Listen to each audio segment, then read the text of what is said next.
సమయంలో దేవుని యొక్క వాక్యంలో నుండి ఈ క్రిస్మస్ పర్వదినమున ప్రభు సన్నిధిలో ఇప్పటి వరకు మనం ప్రభుని వాక్య వెలుగులో ఆరాధన చేస్తూ వచ్చాం.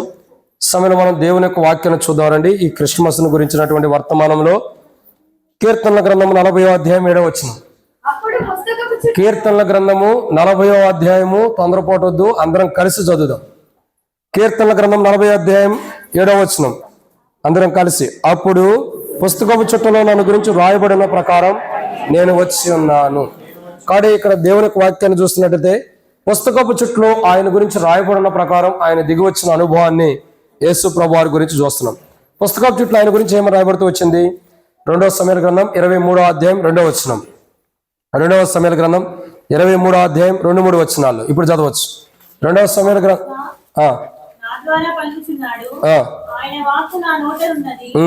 ఇశ్రాయేలు దేవుడు సెలవిచ్చుచున్నాడు.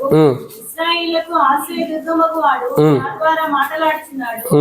మనుషులను ఏలునొకడు అతడు నీతిమంతుడై దేవుని యందు భయభక్తులు కలిగి ఏలును. చాలా. కాబట్టి ఇక్కడ మనం చూస్తున్నటువంటి మాట, అతడు నీతిమంతుడై దేవుని యందు భయభక్తులు కలిగి ఏలును. కాబట్టి ఇక్కడ మనం దేవుని యొక్క వాక్యాన్ని చూస్తున్నట్టే, బైబిల్లో రాయబడినటువంటి మాటను చూస్తున్నట్టే, యేసు క్రీస్తు ప్రభు వారి యొక్క జననం, కొద్దిగా మైక్ దూరం పెట్టండి, బాక్స్ కొద్దిగా దూరం లాగా, యేసు ప్రభు వారి యొక్క జననం గురించి మనం చూస్తున్నాం.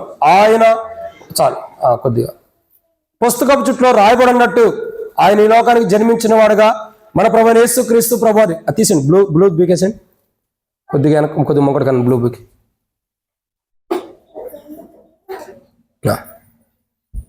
ఇటు పెట్టండి. వీళ్ళకి వెళ్తుంది సౌండ్ అంతా, మళ్ళీ వాళ్ళ చెవులు మొత్తం ఇదే. ఓకే. కాబట్టి దేవుని యొక్క వాక్యాన్ని చూసినట్టయితే పుస్తకపు చుట్టూలో ఆయన గురించి రాయబడి ఉన్నట్లు ఆయన ఈ లోకానికి జన్మించాడు. ఆయన గురించి ఏమని రాయబడుతూ వచ్చింది? దేవుని యొక్క వాక్యం చూసినట్లయితే పుస్తకపు చుట్టూ ఆయన గురించి ఏమని రాయబడుతూ వచ్చింది? మనుషులను ఏలును ఒకడు పుట్టెను, అతడు నీతిమంతుడై దేవుని యందు భయభక్తులు కలిగి ఏలును. అక్కడ యేసు ప్రభు వారు జన్మించడానికి కారణం ఇదే. ఏంటంటే ఆయన నీతిపరుడై నీతిమంతుడై ఆయన భయభక్తులు కలిగినటువంటి ప్రజలమై మనము దేవుని యందు భయభక్తులు కలిగి ఏలాలని ఆయన నీతిమంతుడుగా దేవుని యందు భయభక్తులు మనం కనపరచడానికి ఈ లోకానికి ఆయన జన్మించాడు. ఆయన జన్మించడానికి గల కారణం పుస్తకపు చుట్టూ రాయబడినట్లు ఆయన జన్మించాడు. ఏమని రాయబడుతూ వచ్చింది? పుస్తకపు చుట్టూ రాయబడినట్టు మనం ఏలే ఒక రాజు, మనం ఏలే రాజు ఈ లోకానికి రావాలని పుస్తకపు చుట్టూ రాయబడినట్టు ఆయన ఈ లోకానికి జన్మించాడు. ఏలటం అంటే రాజు, అంటే అధికారం చేసేవాడు, ఏలుతూ ఉన్నాడని అర్థం. సో యేసు ప్రభు వారు ఏ అనుభవంతో కూడిన రాజుగా ఈ లోకానికి, లేదా ఏ అనుభవాన్ని ధరించుకుని ఈ లోకానికి రాజుగా వచ్చాడంటే 7 విషయాలు చూసాం. మొట్టమొదటిగా సమాధానాన్ని ధరించుకుని, 2 మహిమని ధరించుకుని మహిమ గలవానుగా, 3 పరిశుద్ధులైన రాజుగా, 4 శాశ్వతమైన రాజుగా, 5 నీతిపరుడైన రాజుగా, 6 సింహాసనాసుడైన రాజుగా, 7 మహారాజుగా యేసు ప్రభువారు ఈ లోకానికి పుట్టాడు. పుస్తకం చుట్టూ రాయబడినట్టు పుట్టి ఈ యొక్క నీతి మీద రాజుగా వెళుతున్నాడు, సమాధానం మీద రాజుగా వెళుతున్నాడు, పరిశుద్ధత మీద రాజుగా వెళుతున్నాడు, వెలుగు మీద రాజుగా వెళుతున్నాడు. ఆయన రాజుగా ఏదైతే పరిపాలన చేస్తున్నాడో, ఆయన కింద ఏదైతే పరిపాలన చేసే రాజ్యం ఉందో ఆయన ఏలేటటువంటి రాజ్యంలో ఉన్న తేజస్సు కానీ పరిశుద్ధతను కానీ మన మీద కుమ్మరించడానికి, ఆయన మనల్ని మనుషుల్లా ఏలటం కాదు, పరిశుద్ధతలో మనల్ని ఏలటానికి, పవిత్రతలో మనల్ని ఏలటానికి ఆయన ఈ లోకానికి నరుడిగా పుట్టాడు. ఇది మనం ఆరాధనలో చూస్తూ వచ్చాం. ఇప్పుడు ఈ క్రిస్మస్ సందర్భంగా మనం చూసే మాట ఏంటంటే, మనుషులు లేని వాడు ఒకడు పుట్టాడంట. దేని కొరకు పుట్టాడు? మనల్ని ఏలటానికే పుట్టాడు. ఎలా పుట్టాడు? ఆయన నీతిపరుడిలాగా పుట్టాడు. భయభక్తులు కలిగిన అనుభవం మానవుడికి నేర్పడానికి ఆయన భయభక్తులు గలవాడిగా ఆ భయభక్తులతో కూడినటువంటి అనుభవాన్ని ధరించుకుని ఈ లోకానికి పుట్టాడు. అయితే ఇప్పుడు చూసే మాట ఏంటంటే, యేసుక్రీస్తు ప్రభువారు ఆయన ఈ లోకానికి పుట్టాడు. ఎలా పుట్టాడో చూసాం. 7 అంతల అనుభవం కలిగిన రాజుగా, ఇంకా చాలా ఉండి ఈ క్రిస్మస్ దినం 7 అంతల అనుభవం కలిగిన రాజుగా మనం చూస్తూ వచ్చాం. అయితే ఈ 7 అంతల అనుభవం కలిగిన రాజుగా ఆయన ఈ భూమి మీదకు పుట్టి ఏలుతున్నప్పుడు ఆయన పరిపాలన చేసేటప్పుడు కొన్ని అడ్డంకాలు ఎదురైనాయి. ఏమని? కొన్ని అడ్డంకాలు ఎదురైనాయి. వాటిని ఏం చేశాడు అన్నది ఇంపార్టెంట్. మీకు అర్థమవుతుందండి?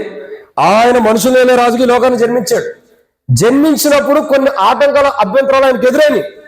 మరి వాటి అన్నిటినీ ఏం చేస్తూ ఆయన రాజ్య పరిపాలన చేశాడు అన్నది ఇంపార్టెంట్. లేదా వాటన్నిటిని ఏం చేశాడు ఆ రాజు అన్నది ఇంపార్టెంట్. మరలా చెప్తున్నా చూడండి. ఆయన ఈ లోకానికి వచ్చి రాజుగా ఏలుతున్నప్పుడు, లేదా రాజుగా పరమందుండి ఇప్పుడు ఏలుతున్నా ఈ లోకంలో, ఒకప్పుడు ఆయన ఈ లోకానికి వచ్చినప్పుడు రాజుగా ఏలబోతున్నప్పుడు కొన్ని అడ్డంకాలు వచ్చినాయి, కొన్ని ఆటంకాలు వచ్చినాయి. వాటిని ఏం చేశాడు, ఆయన పుట్టి వాటిని ఏం చేశాడు అన్నది ఈ అడ్డంకాలు ఇప్పుడే కాదండి. జగత్ పునాది వేపరకు మునిపే క్రీస్తు యేసులో దేవుడు మనల్ని ఏర్పరచుకున్నాడు.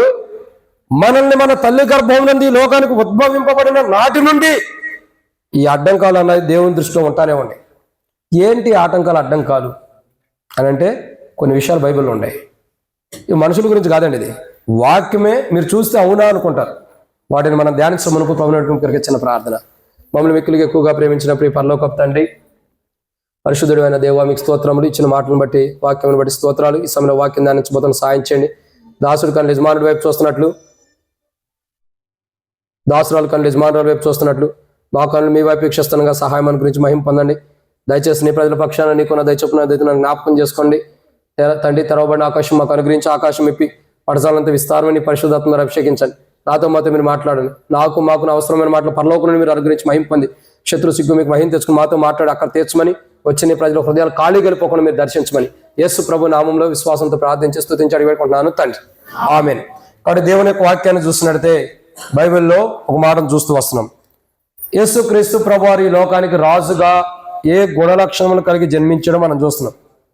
ఏ గుణ లక్షణాన్ని ఆయన ధరించుకుని లోకానికి జన్మించడం మనం చూసాం. ఆ గుణ లక్షణములు కలిగిన రాజు లోకానికి జన్మించినప్పుడు కొన్ని ఆటంకాలు, అభ్యంతరాలు ఎదురైనవి. ఏంటి ఆటంకాలు? ఇవి మనుషులకి దేవునికి మధ్యలో ఉన్న ఆటంకాలు. ఎవరికెవరికండి? ఒక మనుషుడికి మరొక మనుషుడికి మధ్యలో ఉన్న ఆటంకాలు కాదు ఇవి. దేవునికి మనుషుడికి మధ్యలో ఉన్న ఆటంకం. దీన్ని తీసేయడానికి యేసు ప్రభు పుట్టాడు. వాస్తవం చెప్పాలంటే ఈ ఆటంకాలు ఏంటి? సహజంగా మనుషుడికి దేవునికి మధ్య ఆటంకాలు ఏముంటాయి? అభ్యంతరకరమని దేవునికి మానవుడికి మధ్యలో అడ్డుగా ఏముంటాయి? చాలా ఉన్నాయి. కానీ మీకు తెలిసినా చెప్పరు, ఒక్కోసారి తెలవకుండా తెలిసినట్టు కూడా నాకు చూస్తారు. మీకు తెలియదని నాకు అర్థమైంది, నేనే చెప్తా చూడండి. మానవుడికి దేవునికి మధ్యలో ఉన్న ఆటంకాలని, అడ్డుని తీసేయడానికి యేసు ప్రభు ఈ లోకానికి జన్మించాడు. పుస్తకం చుట్టూ రాయబడినట్టు ఆయన రాజుగా జన్మించి మానవుడికి దేవునికి మధ్యలో ఉన్న అడ్డుని తీసేయడానికి. ఒక మాట చెప్తా చూడండి. ఆయనే రాజుగా ఎందుకు జన్మించాలంటే దానికి కారణం ఉంది, చాలా కారణాలు ఉన్నాయి. ఒక కారణం ఏంటంటే, ఎవరితో ఎస్తేరుతో రాజు ఒక మాట అంటాడు విందు చేయించినప్పుడు. అయ్యా, ఎస్తేరు చెప్పింది, నా ప్రజలైన వారందరూ కూడా మరణంలో ఉండగా సంతోషం ఉండిద్దా? ఇట్లా మరణం వస్తుంది అన్నప్పుడు అప్పుడు రాజు అంటాడు, అసలు ఏం జరిగింది ఏంటంటే, రాజుగారు ముద్ర వేసి ఇచ్చాడు కదా ఒకటి, యూదులందరినీ చంపమని. ఆ ముద్ర వచ్చింది, ఇప్పుడు ఏం చేయాలి? ఇదిగమ్మా, రాజు ముద్రించిన దాన్ని ఎవడో కూడా తీసేయలేడు, కానీ తప్పించుకోవడానికి ఒక అవకాశం అయితే మీకు ఇస్తాను. రాజు ముద్రించిన ముద్ర ఎవడు తీసేయడానికి అవకాశం లేదు, కానీ మీరు తప్పించుకోవడానికి ఒక మార్గం చూపిస్తాడు. అంటే ఇక్కడ గమనించాల్సిన విషయం ఏంటంటే, మానవుడికి దేవునికి మధ్యలో ఉన్నటువంటి ఆ యొక్క అభ్యంతరాలు కానీ, అడ్డుగోడలు కానీ, వాటన్నిటిని తీసివేయటానికి పరలోకపు రాజుగా ఆయన దిగి వచ్చాడు. అసలు మానవుడికి దేవునికి మధ్యలో ఉన్న అడ్డు ఏంటి? అసలు ఆ మధ్యలో ఉన్న అభ్యంతరాలు ఏంటి? మానవుడికి దేవునికి మధ్యలో అభ్యంతరం ఉన్న అడ్డు ఏంటంటే 7 విషయాలు చెప్పచ్చు. అది తీసేయడానికి వచ్చాడు. దాంట్లో మొదటిది రండి, దేవుని యొక్క వాక్యం చూసినట్లయితే 1 కొరింథీయులకు రాసిన పత్రిక 15వ అధ్యాయం 56వ వచనం. అపోస్తలుడైన పౌలు కొరింథీయులకు రాసిన మొదటి పత్రిక 15వ అధ్యాయం 56వ వచనం. అపోస్తలుడైన పౌలు కొరింథీయులకు రాసిన మొదటి పత్రిక 15వ అధ్యాయం 56వ వచనం. మరణపు ముళ్ళు పాపము, పాపమునకున్న బలము ధర్మశాస్త్రమే. కాబట్టి యేసుక్రీస్తు ప్రభువారు రాజుకి లోకాన్ని పుట్టి మానవునికి దేవునికి మధ్యలో అభ్యంతరాలుగా ఆటంకంగా ఉన్న వాటిని తీసేయడానికి ఈ లోకానికి రాజుగా పుట్టాడు. మానవునికి దేవునికి మధ్యలో ఆటంకంగా ఉన్నది మొట్టమొదటిది ఏంటి తెలుసా? రాయబడుతున్న మాట అపోస్తలుడైన పౌలు కొరింథీయులకు రాసిన మొదటి పత్రిక 15వ వచనం ప్రకారం ఇక్కడ రాబడిన మొదటి మాట చూసినట్లయితే, భూలోకములో ఉన్న పాపము దేవునికి మానవునికి అడ్డుగా ఉంది. మానవుడు దేవుని దగ్గరికి వెళ్ళకుండా అభ్యంతరపరిచేది ఏంటి? మానవుడు దేవుని దగ్గరికి వెళ్ళకోకుండా అభ్యంతరపరుస్తుంది ఏంటంటే పాపం. అందుకే ఈ మధ్యలో స్టేటస్ లో ఒక మాట గిర్రుమని తిరుగుతూ వచ్చింది ఎక్కువ శాతం. దాన్ని ట్రెండ్ అయింది అంటారు. ఏంటో తెలుసా? పాపం చేసేవాడు ప్రార్థన చేయడంట. ప్రార్థన చేసేవాడు ఏం చేయడు? ప్రార్థన చేసేవాడు పాపం చేయడు. పాపం చేసేవాడు ప్రార్థన జీవితం ఉండదు. మీకు మళ్ళా చెబుతున్నా చూడండి, ఒక వ్యక్తి ప్రార్థన జీవితం లేదంటే అతనిలో పాపం ఉంది. ఒక వ్యక్తిలో పాపం ఉందంటే అతను ప్రార్థన చేయడు. మీకు మళ్ళా చెప్పమంటారా? ఒక వ్యక్తి ప్రార్థనా జీవితం ఉంటే పాపం చేయడు. పాపం చేసేవాళ్ళు ప్రార్థన జీవితం ఉండదు. ఇది సర్వసత్యం. ఎలాంటిది?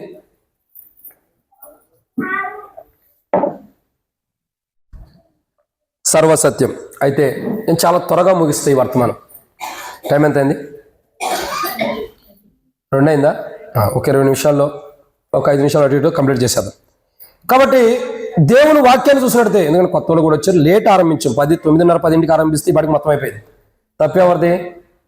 ఆరంభించింది అదే మీద. అదే మీరు టైంకి రాలేదు కాబట్టి క్రిస్మస్ రోజు కూడా వర్తమానం చెప్పుకుంటూ వెళ్ళిపోతే ఆరాధన చెప్పినట్టు ఏం ఉపయోగం అని మీకోసం ఆగాం. సండే అంటే మీరు రాపోయిన పర్లా, ఆ టైంకి నేను చేసేసుకుంటాను.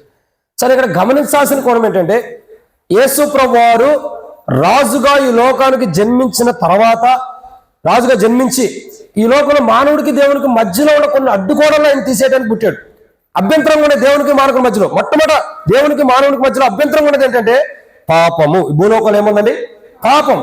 అందుకే భూలోకమును ఆయన చూడగా ఎలా ఉంది? ఆదికాండం 6వ అధ్యాయంలో 5వ వచనం చూసినట్టే, దేవుడు భూలోకమును చూడగా అది చెడిపోయి ఉండెను. కారణం ఏంటి? పాపం ఉంది కాబట్టి చెడిపోయింది. ఆదాముకి దేవుడు ఎలాంటి శరీరాన్ని ఇచ్చాడు? ఎలాంటి జీవితాన్ని ఇచ్చాడు? ఏదైనా తోటలో పెట్టినప్పుడు సువర్ణమైన జీవితం, మహిమతో కూడిన జీవితాన్ని ఇచ్చాడు. ఆదాము ఏం చేస్తూ వచ్చాడు? ఏదైనా తోటలో అవ్వ తినద్దల పండు తినడం ద్వారా ఆ పండు తీసుకొచ్చి ఆదాముకి ఇవ్వటం ద్వారా ఆదాము ఆ పండు తిని పాపంలో పడిపోయాడు. పాపంలో పడిపోయిన ఆదాము ఇప్పుడు ఏం చేయబడుతున్నాడు? తన చెవటొచ్చి ఒక మాట చెప్పండారా, దేవుడు మనల్ని మహిమ గలవారుగా సృష్టించినప్పుడు మానవుడి దేహానికి చెవటే లేదు. ఇది వాస్తవం. మానవుడి దేహానికి ఎప్పుడు చెమట పట్టింది? ఆదికాండం 3వ అధ్యాయం మీరు చదవండి. నీవు మట్టి నుండి తీయబడితే కనుక మట్టే పోయేంత వరకు కూడా చెమటోర్చి నువ్వు చిందించి నువ్వు ప్రయాసపడాల్సిందే. అప్పటి నుండి మానవ దేహంలో చెమట అనేది బయటికి ఆరంభించబడింది. అంతకుముందు లేదు. ఎందుకంటే అంతకుముందు మహిమతో నింపబడిన వాడు కదా, పాపం లేదు కదా. కాబట్టి ఈ అక్కని జాగ్రత్త చూడమ్మా, ఏందో తిరుగుతూ ఉంది అటు. కాబట్టి దేవుని యొక్క వాక్యాన్ని చూసినట్టే, బైబిల్ రాబోయే మాటను చూసినట్టే, మానవుని యొక్క జీవితంలో పాపంతో నింపబడిన వాడుగా, పాపంతో కలిగి ఉన్నవాడుగా, పాపాన్ని కలిగి ఉన్నటువంటి మానవుడిగా ఈ భూమి మీద ఉన్నాడు. అసలు భూమి మీద పాపమే మానవుడి హృదయాలు ఏలుతూ వచ్చింది. మానవుడి హృదయాల్లో పాపం అనేది బహు విస్తారముగా భూమి మీద ఏలుతున్న దినాల్లో మానవుడి హృదయాల్లో పాపం ఏలుతుంది. కాబట్టి అతనికి పాపం ఉంటున్నారు, దేవుని దగ్గర రాలేకపోతున్నాడు. కాబట్టి దేవుని దగ్గరికి రాలేని మానవుడి హృదయాలు ఉన్న పాపాన్ని దేవుడికి మానవుడికి మధ్యలో అడ్డుగా ఉంది. కాబట్టి అడ్డు తీసేయడానికి రాజుగా ఆయన రారాజుగా ఈ లోకానికి జన్మించాడు.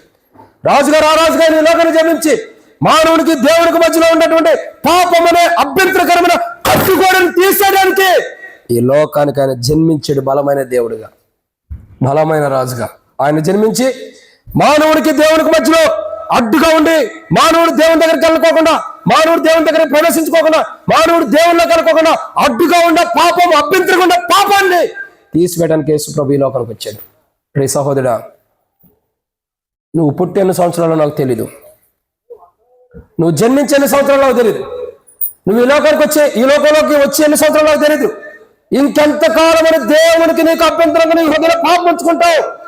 ఇంకెంతకాలమని దేవునికి నీకు మధ్యలో అడ్డుగా పాపాన్ని ఉంచుకుంటావు?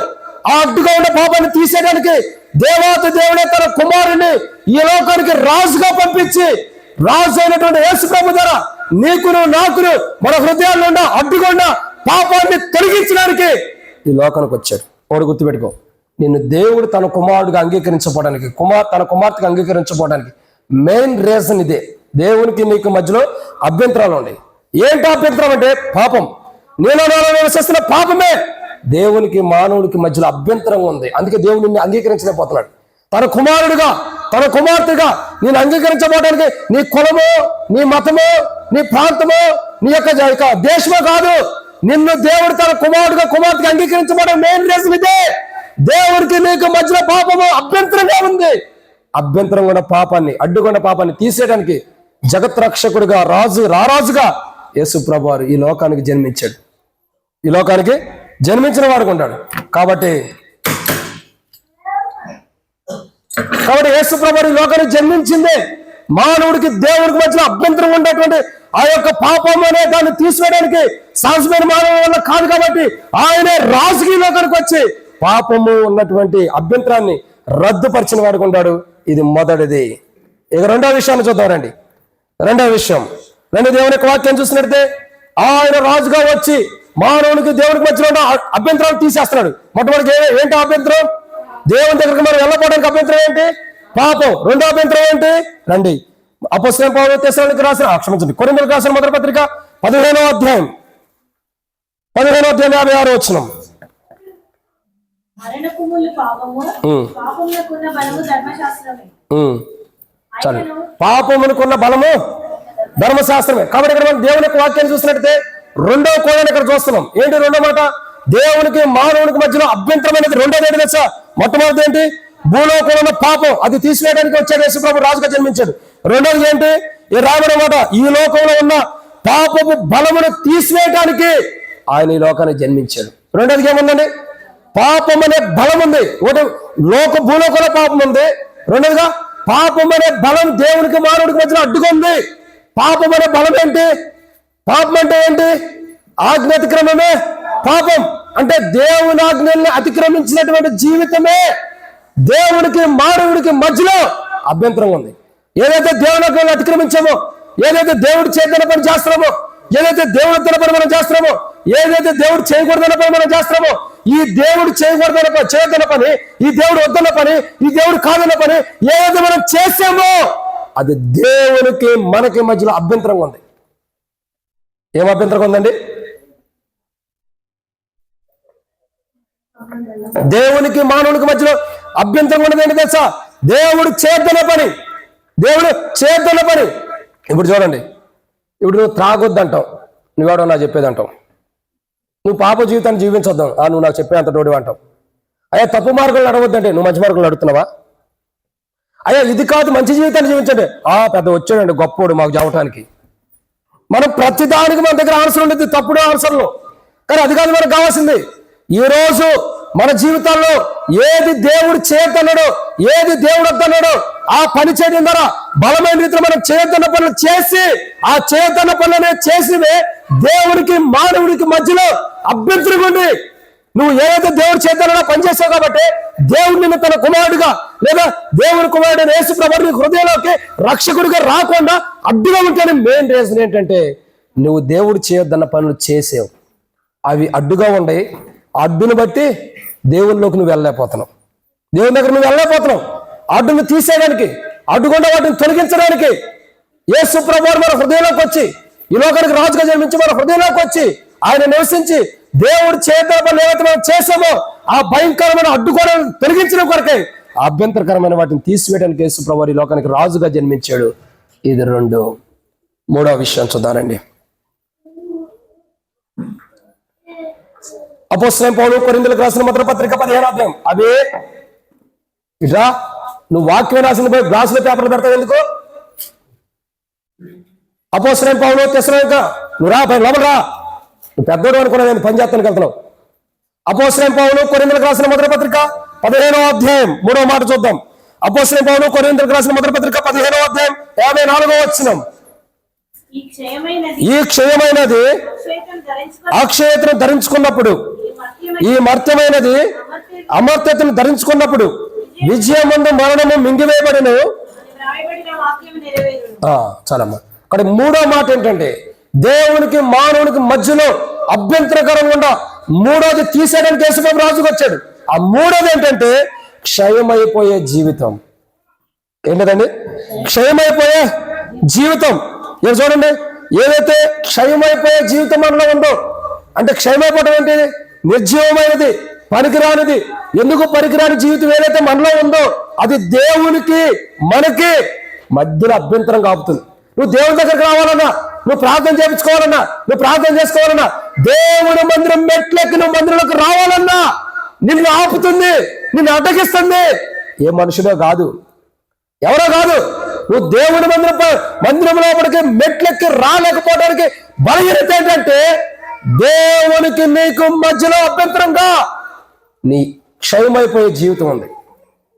క్షయమైపోయేది, నిష్ప్రయోజకమైనది, పనికిరాని జీవితం.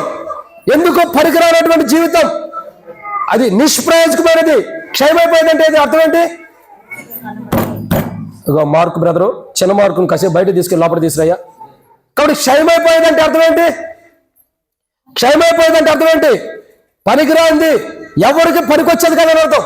ఇప్పుడు మనం అర్థం చేసుకోవాల్సిన విషయం ఏంటంటే దేవునికి మనకి మధ్యలో అడ్డుగా ఉన్నటువంటి అభ్యంతరం ఉంది ఏంటంటే ఎందుకు పనికిరాని మన జీవితము, దేనికి పనికిరాని మన జీవితం.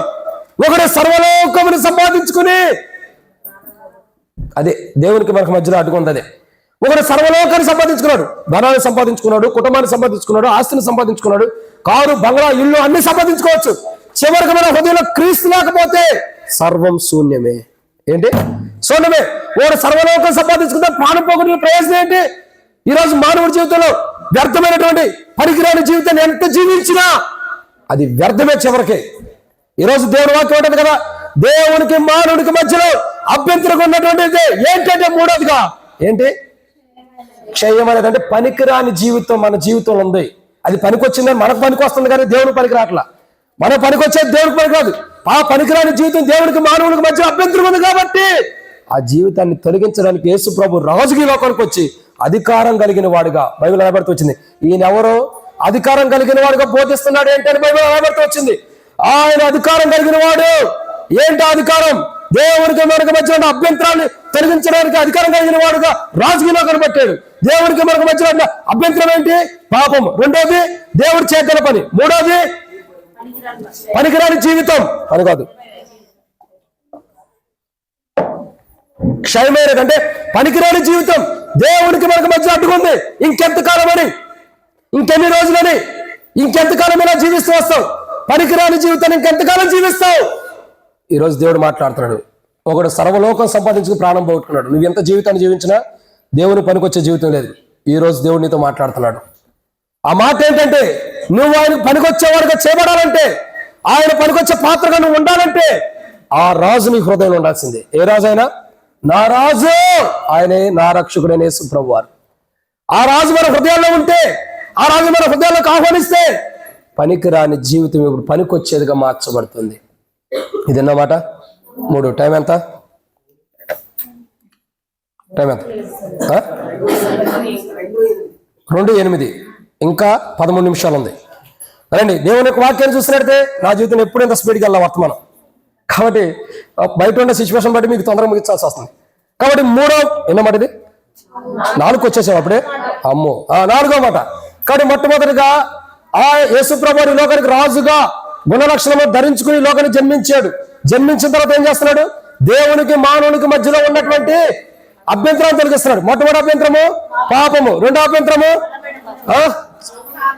మొదటి పాపము, రెండోది చేయొద్దన్న పని చేసిన జీవితం, మూడోది క్షయమైనదంటే పనికిరాని జీవితం. ఇక 4వదిగా అపోస్తలుడైన పౌలు కొరింథీయులకు రాసిన మొదటి పత్రిక 15వ అధ్యాయం 7 మరోసారికి 7 వచ్చిన 7 అయిపోతుంది 7 మాట. మరొక మాట అపోస్తలుడైన పౌలు కొరింథీయులకు రాసిన మొదటి పత్రిక 15వ అధ్యాయం మనం చూసినట్లయితే 4వ మాట 52వ వచనము. ఇదిగో మీకు ఒక మర్మము తెలుపుచున్నాను, మనమందరము నిద్రించము గాని నిమిషంలో ఒక రెప్పపాటున కడబోర మ్రోగగానే మనమందరము మార్పు.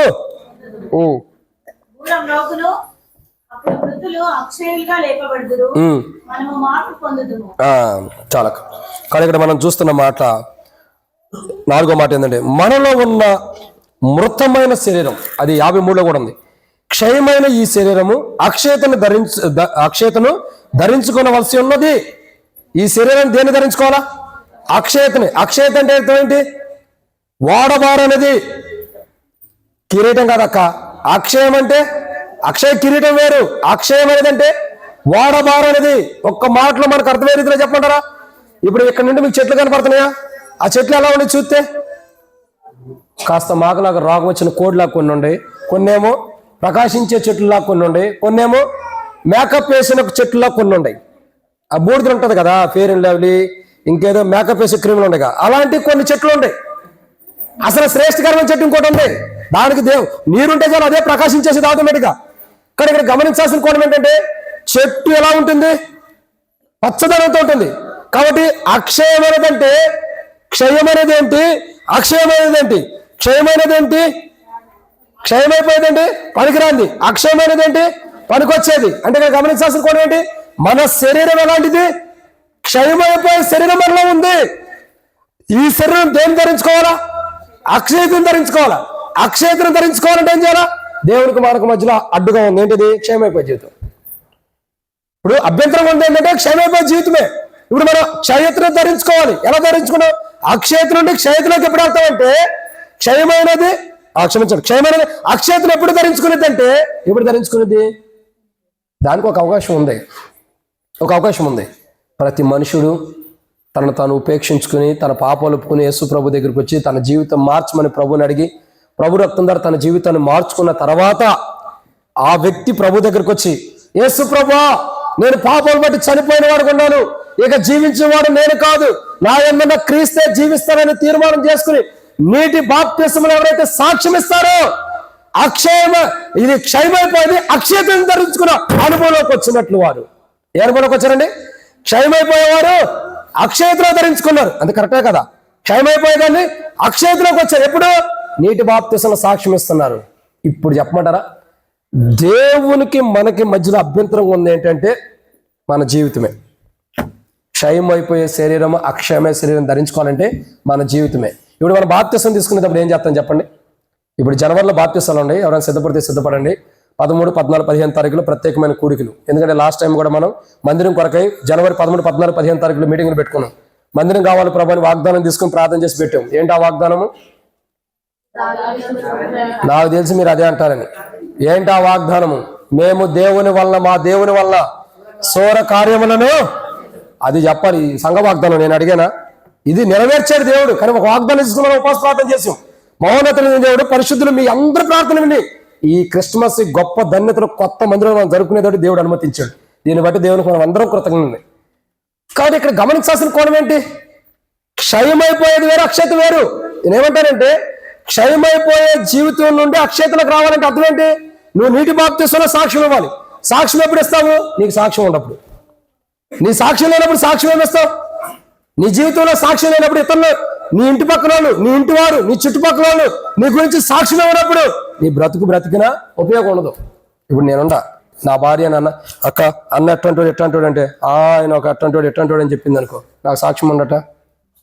నా భార్య గురించి నేను చెప్పిన సాక్ష్యం ఉండట ఉండదు. అంటే మీ గురించి అర్థం చేసుకోండి. మీ భార్య మీ గురించి చెప్పినా, మీ భర్త మీ గురించి చెప్పినా, మీ పిల్లల మీ గురించి చెప్పినా, మీ పిల్లల గురించి మీరు చెప్పినా, నీ సహోదరుల గురించి నువ్వు చెప్పినా, నీ యొక్క బంధువుల గురించి నువ్వు చెప్పినా సాక్ష్యం లేదు. అక్కడ సాక్ష్యం లేని జీవితమే దేవునికి మానవునికి మధ్యన అభ్యంతరం ఉంది. అభ్యంతరకరమైన జీవితాన్ని తీసివేయడానికి ఆయన రాజుగా వసించి ఆయన రాజుని లోకానికి జన్మించి నీటి బాప్తిస్మలో సాక్ష్యం ఇచ్చేటట్టు చేశాడు. ఇప్పుడు సంఘం ఎదుట మనం సాక్ష్యం ఇస్తాం. బాప్తిస్మం తీసుకునేటప్పుడు నిలబెట్టి అటు తిరగండి అని చెప్పని సంఘం ఎదుటి నుంచోబెట్టి సాక్ష్యం ఇస్తారు. ఇదిగో నా జీవితం మారింది, నా ప్రవర్తన మారింది, నా ఆలోచన మారింది, ఇదిగో నేను ఇలా మారానని సంఘం ఎదుటి నిలబెట్టి సాక్ష్యం ఇచ్చిన తర్వాత బాప్తిస్మం ఇస్తాం. అంటే అర్థం ఏంటి? అప్పుడు క్షయమైనది అక్షయతలోకి వచ్చిందని అర్థం. ఈ రోజు గుర్తుపెట్టుకోండి, రక్షణ మారుమోసు బాప్తిస్మం లేకుండా నేను దేవుని రాజ్యానికి వెళ్తాను, పరలోక రాజ్యానికి వెళ్తాను అంటే భ్రమలో ఉండవు. అసలు నీకు ఎవరెత్తాడు దేవుని రాజ్యం? నువ్వు ఎవరైనా సరే, దీంట్లో కులాలు లేవు, మతాలు లేవు, భేదాలు లేవు, ప్రాంతీయ బాధలు, తెలంగాణ, ఆంధ్ర, ఇంకోటి ఇండియా, అమెరికా, ఏదీ లేదు, ఏ భేదం లేదు. యేసు ప్రభువుని నమ్మి హృదయం అందు విశ్వసించి దేవుడైన మృతుల్లో నుంచి లేపాడు, నేను ఆ పాపం చేసి చచ్చిపోతాను, నేను కూడా తిరిగి లేస్తున్నాను హృదయం అందు విశ్వసించి నీటి బాప్తిస్మం సాక్ష్యం ఇవ్వడానికి వచ్చిన వారు మాత్రమే క్షయమైన జీవితం నుండి అక్షయతను ధరించుకుంటారు. అర్థమవుతుందండి? యేసు ప్రభువు ఈ లోకానికి జన్మించింది. రాజుకి ఎందుకు జన్మించాడు? క్షయమైనది అంటే పనికిరాని సాక్ష్యార్థమైన జీవితం దేవునికి మనకు మధ్యలో అడ్డుగా ఉంది. సాక్ష్యం లేని జీవితం. ఈ సాక్ష్యం లేని జీవితాన్ని తొలగించేసి సాక్ష్యార్థమైన జీవితం సంఘం ఎదుట సాక్ష్యం ఇప్పించి దేవుల్లో దేవదూతల ఎదురు కూడా నిన్ను సాక్షిగా నిలబెడుతున్నాడు. ఓ రోజు సంఘం కూడా ఎత్తబడినప్పుడు దేవదూతల ఎదుటికి దేవుడిని తీసుకెళ్ళినప్పుడు నీ చుట్టుపక్కల 360 degrees అంటారు కదా, నలుమూలల దేవదూతలు మనం చూసిన ఒక మచ్చైనను, ఒక డాగైనను, ఒక ముడతైనను లేని వారిగా మహిమ గల సంఘముగా ఆయన వాళ్ళని సిద్ధపరిచి తన ఎదుట దేవదూతల ఎదుట సాక్ష్యంగా పెట్టబోతున్నాడు. అంటే నీకు ఎంత సాక్ష్యం ఉంటే నీలో మచ్చడాగులు లేకుండా నువ్వు దేవుని రాజ్యానికి వెళ్తావు? ఎంత గొప్ప సాక్ష్యం! ఇది క్రీస్తు యేసు రాజుగా రావటం ద్వారా జరిగింది. లేకపోతే అసలు ఆ గొప్ప ధన్యతే మనకు లేదు. అసలు ఆ గొప్ప ధన్యతే మనకు లేదు. ఈరోజు మహిమ గల సంఘముగా మనం చేయబడి దేవదూతల ఎదురు సాక్ష్యం పొందుతున్నామంటే యేసు ప్రభు రాజుకి లోకానికి వచ్చి సాక్ష్యం లేని మన బ్రతుకుల్లో దేవునికి మనకి మధ్య అడ్డుగా సాక్ష్యం లేని జీవితం ఒంటిగా ఉన్నప్పుడు, అభ్యంతరం ఉన్నప్పుడు, దేవునికి మానవునికి మధ్య అభ్యంతరకరమైన సాక్ష్యం లేని జీవితాన్ని తొలగించి, ఒరే వ్యభిచారి, ఒరే తాగుబోతు, ఓ పాపాత్మురాలా అన్న సాక్ష్యమే మనకు ఒకప్పుడు. ఇప్పుడు యేసు ప్రభువు ఈ లోకానికి వచ్చి ఆ జీవితాన్ని పూర్తిగా తీసివేసి పరిశుద్ధుడు, నిర్దోషి, పాపం చేయనివాడు అన్న సాక్ష్యాన్ని మనకి ఇచ్చాడు. ఒకప్పుడు ఒరే తాగుబోతు, వాడ తాగుబోతు, వీడు తిరుగుబోతు, ఏం పెద్ద అబద్ధకోరు, ఈ సాక్ష్యం మనకు ఒకప్పుడు. యేసు ప్రభు రాజుకి లోకానికి రావటం ద్వారా ఈ సాక్ష్యం అంతా పోయింది. ఉండ సాక్ష్యం పోయిందా? ఇప్పుడు ఉండ సాక్ష్యం పోయిందా? దేవునికి వందనాలు. అంతకుముందు యేసు ప్రభు మన హృదయాలకు రాకముందర సాక్ష్యం అంతా పోయి, ఇప్పుడు క్రీస్తు ద్వారా పరిశుద్ధులనే సాక్ష్యాన్ని మనం కనుగొంటున్నాం. ఇప్పుడు చాలా మంది ఏమంటారు తెలుసా, వీళ్ళు ఎవరంటే ఇదిగో వాళ్ళు ఆ మతం వాళ్ళు లేదా ఆ చర్చికి వెళ్ళేవాళ్ళు అంటారు. నీకు ఒక సాక్ష్యం ఈరోజు ఉంది, ఒకప్పుడు లేదు. ఈరోజు సాక్ష్యం అంటే దేవునికి ఇచ్చాడు. ఆ ఊరు బయట కట్టిన మందిరానికి వెళ్తారు వీళ్ళు, ఆ చర్చి వాళ్ళు ఏడో చోట ఓ సాక్ష్యం అంటే దేవునికి ఇచ్చాడు లేదా? ఇది ఇవ్వటానికి ఆయన రాజు కాబట్టి కలువరిశిల్లో చనిపోయింది. ఎంత గొప్పవాడు, ఎంత గొప్ప ధన్యుడు. ఇది ఎన్నమాట? 4. 5వ విషయం చూద్దామండి. 5వదిగా ఆయన రాజుగా, యేసు ప్రభువు ఈ లోకానికి రాజుగా జన్మించి, ఆయన రాజుగా ఈ లోకానికి వచ్చి ఏ యొక్క గుణలక్షణాలు కలిగి రాజుగా ఈ లోకానికి జన్మించాడో చూసాం. తర్వాత మానవునికి దేవునికి మధ్యలో ఉన్న అభ్యంతరాన్ని తొలగిస్తున్నాడు. 5వ అభ్యంతరం. టైం ఎంత? 16. ఇంకా 4 నిమిషాలు ఉంది. కాబట్టి అపోస్తలుడైన పౌలు కొరింథీయులకు రాసిన మొదటి పత్రిక 15వ అధ్యాయం. అపోస్తలుడైన పౌలు కొరింథీయులకు రాసిన మొదటి పత్రిక 15వ అధ్యాయం. ఎన్నో మాట ఇది? 5వ మాట, 55వ వచనం. అపోస్తలుడైన పౌలు కొరింథీయులకు రాసిన మొదటి పత్రిక 15వ వచనం. ఓ మరణమా నీ విజయం ఎక్కడా? ఓ మరణమా నీ ముళ్ళు ఎక్కడా? మరణపు ముళ్ళు పాపమునకున్న బలం. That's it. ఇక్కడ చూస్తే 5వ పాయింట్ ఏంటంటే దేవునికి మానవునికి మధ్యలో ఉన్న అభ్యంతరాన్ని తీసివేయడానికి వచ్చాడు. ఆయన రాజుకి లోకాన్ని పెట్టాడు. ఏంటి దేవునికి మానవునికి మధ్యలో ఉన్న అభ్యంతరం ఏంటంటే 5వ అభ్యంతరం ఏంటి చెప్పమంటారా? మరణం అనే ముళ్ళు. ఏది దేవునికి మానవునికి అడ్డుకుందండి? మరణం అనే ముళ్ళు. ఈరోజు యేసు ప్రభు లోకానికి రాకపోతే ప్రతి మనుషుడు మరణ భయంతోనే చచ్చేవాడు. నేను మొన్న కూడా చెప్తూ వచ్చా, కోవిడ్ బాడీకి దేహానికి వచ్చి చచ్చిపోయినోడు కంటే కోవిడ్ వచ్చిద్దేమోనన్న భయంతో కానీ కోవిడ్ వచ్చిన భయంతో చచ్చిపోయిన చాలా మంది ఉన్నారు. అదేం చేయదు, దాని జాగ్రత్తలు దాన్ని తీసుకుని అదేం చేసేది కాదు. ఈ టీవీ వాళ్ళు ఉంటారు కదా, ఈ టీవీ పేర్లు నేను చెప్పను, వాళ్ళు ఏం చెప్తారు, మేము ఆంధ్రాలో ఉన్నప్పుడు గుంటూరు జీజీహెచ్లో 60 మంది చచ్చిపోయారు, ఒకరోజే దహనం చేశారు అన్నారు. ఎవరో టీవీ వాడు అస్తున్నాడు. ఇంకేం చెప్పారు తెలుసా? ఇదిగో సమాధుల తోటలో కాటిలో ఉన్నటువంటి కాపర్లు ఉన్న చోట్ల అందరూ కాపర్లు అందరూ కూడా అంట ఏం చేశారు, కట్టెలన్నీ పేర్చుకు, జేసీబీలు కదా, కట్టెలన్నీ పేర్చి కూర్చున్నారంట. ఒక చోట 60 కట్టెలు పేర్చారంట. 60 మంది చచ్చిపోతారు వస్తారని, వాళ్ళు సావలేదు ముందర చచ్చిపోతారని. అది నిజమో కాదు, ఈ టీవీ వాడు వేసే దానికి ఆ చూసేవాడు నిజంగానే హార్ట్ అటాక్ వచ్చి చచ్చిపోయారు చాలా మంది. వాది సత్యమైన తర్వాత సంగతి. వాడు వేసిన టీవీ న్యూస్కి అమ్మో ఈ టీవీ ఛానల్ అంటే నిజమైన ఛానలే, ఇది నిజమే చెప్పిద్ది అనుకున్నారు, వీళ్ళు నిజంగానే చచ్చిపోయి కూర్చున్నారు. చాలా మంది భయాన్ని చచ్చిపోయిన వాళ్ళు ఉన్నారు. నేనేమన్నా కదా, మరణం అనేది ఒక ముళ్ళలాగా మారుముళ్ళ ఉంది. పుట్టినవాడు గిట్టక తప్పదు ఉందా లేదా? పుట్టినవాడు గిట్టక తప్పదు, కానీ మరణాన్ని జయించేవాడు ఉంటారా? మరణపు ముళ్ళని విరవాలంటే మరణించిన వాడు మరలా తిరిగి లెగవాలి, అప్పుడే మరణపు ముళ్ళని ఇరిచేసినట్టు. ఎప్పుడైనా పేర్లు ఉంటాయో మీ తలలో ఉన్నప్పుడు చూసుకున్నారా? పుట్టిన కాడి నుంచి ఇప్పటివరకు నా తలలో పేర్లు లేవు అన్నవాళ్ళు చెప్పండి. మరి ఇప్పుడు పేర్లు లేవా అన్నవాళ్ళు ఎవరు? మన బెంజమిన్ అన్న కానీ నా సంగతి చెప్పకండి, మాకు బట్టతలు వచ్చేసింది, మాకు వయసు అయిపోయింది, మా గురించి చెప్పొద్దు. వెంకటన్న కానీ ఇంకొంటారు కదా, వయసు అయిపోయిన వాళ్ళ గురించి వద్దు. తలలో పేర్లు లేని వాళ్ళు ఎవరైనా ఉంటామా? ఖచ్చితంగా ఉంటాం. పేర్లు ఎట్ట తీసుకుంటాం? లాగేటప్పుడు ఎట్లా లాగుతాం, ఎట్ట గుచ్చుతాం? లాగరా చెయ్యందమ్మా. మరి అదే తినమని చెప్పానా నేను? చిన్నమని చెప్పినా, నువ్వు చిన్నప్పుడు ముక్కు చీదుకుంటూ చీవుడు గారుతూ ఉన్నప్పుడు మీ డాడీ వాళ్ళు తుడిచి ఆ తల్లో ఉండ పేర్లన్నీ తీసినప్పుడు అప్పుడు చెయ్యం లేదే. ఇప్పుడు మంచి పొజిషన్లోకి వచ్చిన చెయ్యా. చూడండి, చిన్న చిన్న పిల్లలు అది బాత్రూమ్ కూర్చుంటే దాన్ని కూడా తినేవాళ్ళు ఉంటారు. దాన్ని చెయ్యాను. ఒక పేను తీసుకుని తల్లో నుండి తీసి ఏం చేస్తామండి, చక్కగా తీసుకుని ఎట్టక నుంచుని చూపించి అందరికి ఎట్ట చేస్తాం, పేరు ఎట్ట తీసుకుని ఎట్ట కుక్కుతాం. అది చచ్చిందని నీకు ఎప్పుడు తెలిసింది? అందరూ చదువుతుంటే అర్థం కావట్లా. ఒకరు చెప్పండి, ధనలక్ష్మి చెప్పిద్ది. చెప్పక్క చెప్పు అక్క. బ్లడ్ బయటకు వచ్చిన చావదక్క. చింత చచ్చిన పురుపు చావదు, దాంట్లో ఆ రోగం ఉంది. ఎప్పుడు చచ్చినట్టు సొట్టపడినప్పుడా? సొట్టలు పడినా డాగులు పడి లేదు. ఎట తెలిసింది నీకు చచ్చిపోయిందని? ఎట్ట? అది కావాలి. తక్కువమైన సౌండ్ వచ్చినప్పుడు ఏమైంది? పేరు చచ్చింది అంటాం, అవునా? దాన్ని ఎట్లాగైతే మనం విరిచి చంపుతామో, యేసుక్రీస్తు ప్రభువారు మానవుల్ని ఏలుతున్న మరణపు ముళ్ళును ఎరవటం కొరకై ఆయన మరణించి ఆయన తిరిగి లేవటం ద్వారా ఇక మరణము బంధించలేకపోయింది. ఇప్పుడు ఆయన ఏం చేశాడు?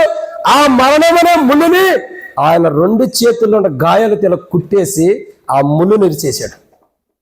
ఆయన కలువరిశిలో ప్రాణం పెట్టి చనిపోయి తిరిగి లేవటం ద్వారా, ఆయన మరణ పుస్తకం పునరుద్ధానం ద్వారా మరణపు ముళ్ళుని 2గా ఇరిచాడు. ఇప్పుడు ముళ్ళు ఉంటుంది, విరవబడిన తర్వాత మళ్ళీ గుచ్చుకునేద్దా? మానవుడికి అవకాశం ఉండిద్దా? దాన్ని ముక్కు తీసేసిన తర్వాత గుచ్చుకునేద్దా? ఇదే జరిగింది. పాపమునుకున్న బలమైనటువంటి ముళ్ళుని యేసుప్రభు ఇరిచేసాడు. ఆ పైన గుచ్చుకున్న ముక్కులు ఉంటాయి చూసారా, ఈ ఊర్లో గుచ్చుకున్నట్టుంటే, కానీ అది కాదు. అది మానవుడి జీవితంలో ఏం వరి అవ్వద్దు, బయట ఉండవద్దు. నా టైంకి నేను ముగిస్తా. కాబట్టి ఆ ముళ్ళు ఏదైతుందో దాన్ని విరిచేసాడు. విరవటం ద్వారా ఏం జరిగింది?